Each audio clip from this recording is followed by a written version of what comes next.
So in the video notes for Standard 5, we studied the average rate of change. And we did that for various functions where we wanted to find the average rate of change over a specific interval. But the x values that made up the endpoints of that interval were always numbers, right? So here we're going to leave them arbitrary as variables. So we have this one, we want to find the average rate of change of this function between a and a plus h. So instead of saying between 1 and 4 or something like that, we say between a and a plus h. And that's going to present some challenges to us. So first let me get it kind of set up here, and then we'll talk about why it is we might care to do something like this. So to find the average rate of change, remember what we're going to do here is plug in one of the x values into the function and then subtract the other x value plugged into the function, all divided by that first x value minus that second x value. All right, now why would we do something like this? When you get into calculus, it turns out that you'll have this type of setup occurring a lot. And you'll have it for something that's called the derivative that you're going to learn about in calculus. And so this type of expression actually happens quite often. And in that calculus class, one of the things you're going to want to do is let this h get really, really close to 0. Okay? Now, that presents a problem here. If you let h go to 0, down on the bottom here, the a minus a cancel out to 0, and so the only thing you have left is h on the bottom. And we know that we don't ever want to divide by 0. So this whole premise of letting h go to 0 is actually problematic, but in calculus that's what you do all the time. All right, so what our goal is to try to see if we can simplify the top in such a way so that I can end up canceling an h in both top and bottom. And then sending h to 0 is not such a problem anymore. All right, so let's go ahead and plug this in. So remember, what this means is that you're putting a plus h in where you see x in the function. So this will be 3 times a plus h squared plus 1, and then minus f of a. So minus, and it's really important to put it in brackets or parentheses or something like that. Right? Minus a plugged into the function. All right, so as it stands, there's no way I can cancel this h out. So what I need to do is try to simplify the top best I can and see if there's, after simplifying, a way that I can actually do some nice canceling. All right, so the only thing that I can really try here is to just expand everything out. All right, so remember, whenever you have a plus h squared, whenever you have a binomial squared, you need to actually write it out, right? A plus h times itself and FOIL. All right, so we don't want to forget that. And while I'm at it here, we can distribute this minus sign, make sure it gets through to both of the terms. So we're going to have minus 3a squared minus 1. And so that's all divided by my h. All right. Still no clear way I can get this h to cancel. So let's go ahead and FOIL here. So I leave the 3 on the outside, and then inside these brackets I'm going to put the result of FOILing. So that'd be a squared, a times h plus a times h, it's plus 2ah, and then plus h squared. All right, but then I can also look up here and notice that I have this plus 1 and this minus 1, right? And so that gives me 0, so I guess I'm just left with minus 3a squared, all divided by h. Okay, now what I need to point out here is you must resist the temptation to start slashing out this h on the bottom with any of these h's up here. So remember that your rule is you cannot cancel terms, right? Remember that terms are things that are separated from each other by addition or subtraction. So you can't just pick out this h, cross it out, and then also cross it out on bottom. That's not allowed. The only way you can cross out a variable like that or a number is if it is factored out of everything on either the top or the bottom, whichever one you're looking at. All right, so I can't do anything with it right now. So I'm going to go ahead and distribute the 3 through to all of these terms to see if that helps. So I have 3a squared plus 6ah plus h squared minus 3a squared, all divided by h. Now this does help, right? Because I've got this 3a squared and minus 3a squared. And so what that leaves me with is the only terms that are on top both have h's on them. And so at that point, I still can't cross this h out with, say, this h or anything like that, but I can pull an h out of the 2 terms in the numerator. That would leave me with 6a in the first term and h in the second term.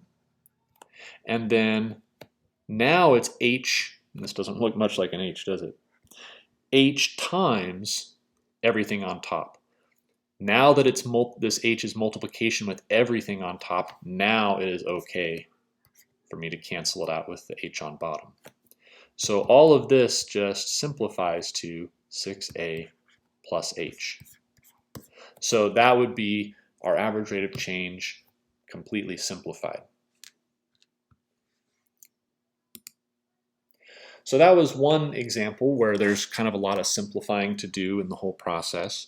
I want to show another example here where we've got to deal with fractions within fractions.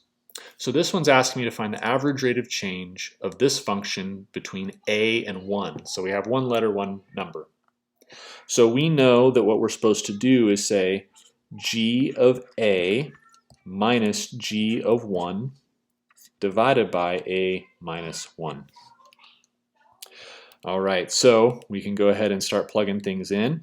So I'm just going to plug a in everywhere I see an x. So a over a plus 1 minus, okay, now I'm going to plug a 1 in everywhere I see an x. 1 over 1 plus 1, all divided by a minus 1.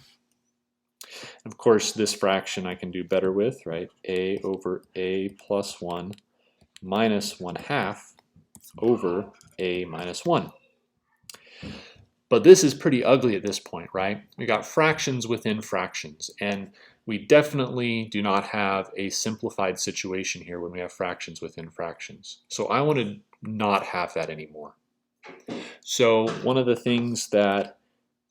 tools you have at your disposal that you probably would have used in like your intermediate algebra class, but maybe it's been a little while since you've done this, is you can always multiply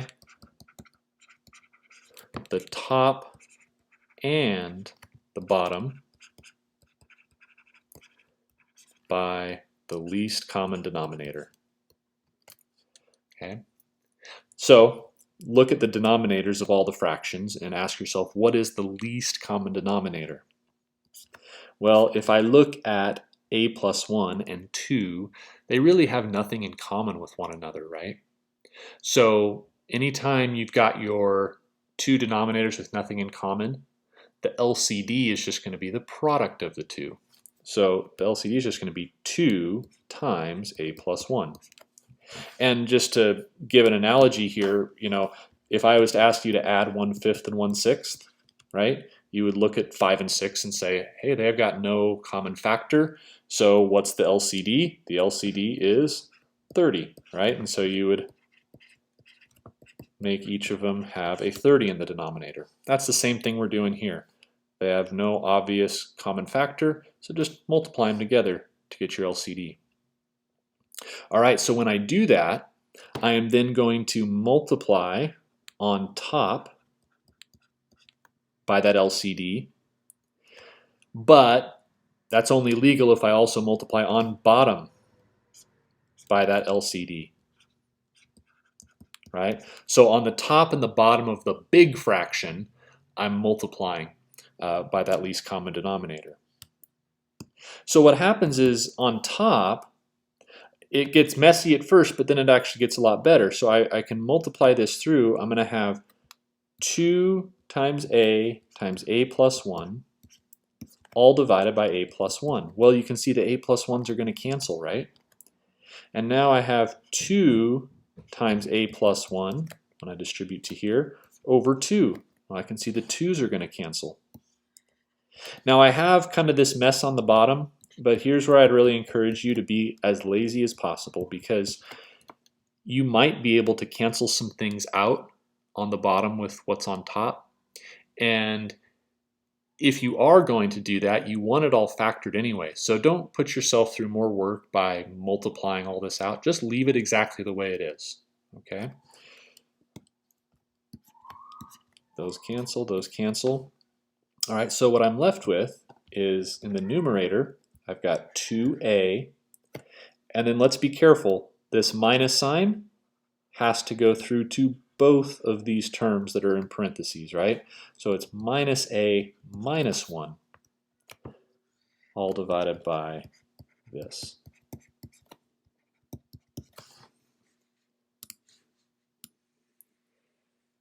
And then I can clean up that numerator a little bit, so it's just a minus 1 over 2 times a plus 1 times a minus 1. And so you can see why it was so good that we left a minus 1 down here, because now I can see that it cancels out with the numerator, and if I would have multiplied stuff out down here, I wouldn't have seen that.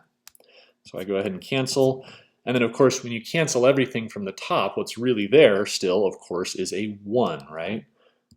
So you have 1 over 2 times a plus 1. All right, so here's another one. This one's also another fraction example, and it has finding the average rate of change on the interval a to a plus h, so just like in example 1. All right, so now that you've seen a couple examples here, definitely pause this video and try this yourself and see if you can get it to a completely simplified state. All right, so I trust you've done that now. So let's see if we end up with the same thing. All right, so we're starting with this.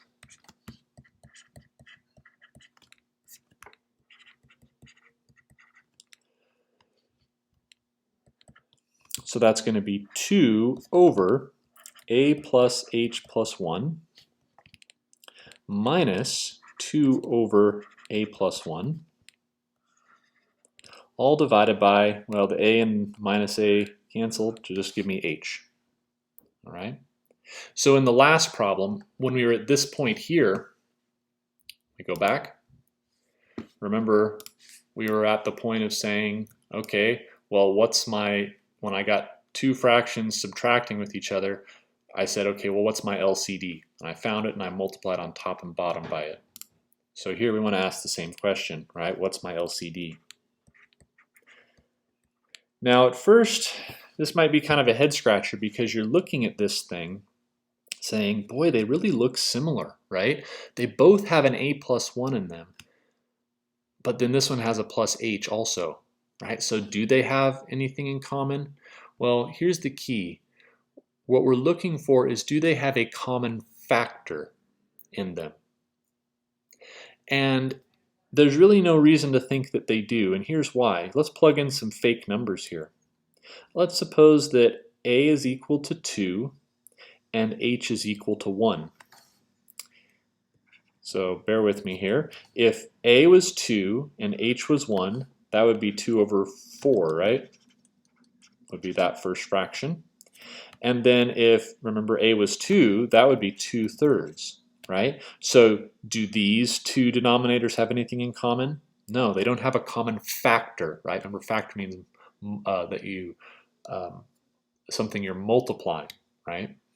So there's no reason for me to assume that just because this is this one plus another h does not mean they have any kind of common factor. So I'm still going to do the trick of multiplying them by each other.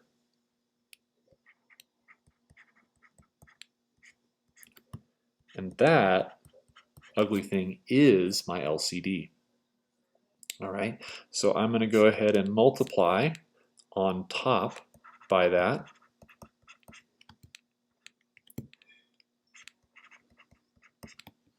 And on bottom by that.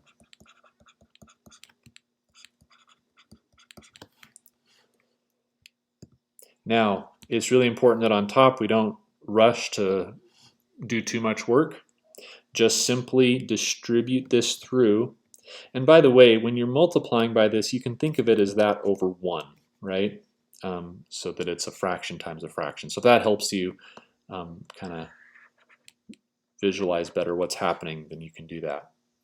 So I'm going to have 2 times a plus h plus 1 times a plus 1 when that distributes through to here, all divided by a plus h plus 1 minus 2 times a plus h plus 1 times a plus 1 divided by a plus 1. And that's all divided by, and I'm really not going to be in a hurry to do any kind of multiplying out on the bottom because it just looks hard. And we know that maybe some of this will cancel. So, so there we just leave it just like that. But in the top I can see some nice canceling. This a plus h plus 1 is multiplied by everything in the numerator, so I can cross it out with that. A plus 1, same thing. So what I have now is 2 times a plus 1 minus 2 times a plus h plus 1 all over h times a plus h plus 1 times a plus 1. All right, we're just about there. We got to see if there's any kind of canceling or simplifying further that I can do. So I need to do some distributing up here to get things untrapped from where it is right now. So I have 2a plus 2, and then remember this minus 2's got to go through to everything. So minus 2a minus 2h minus 2. And you can already see some nice simplifying that can be done. So these, the 2 and minus 2, the 2a and minus 2a. So I'm left with just negative 2h divided by h, a plus h plus 1, and a plus 1.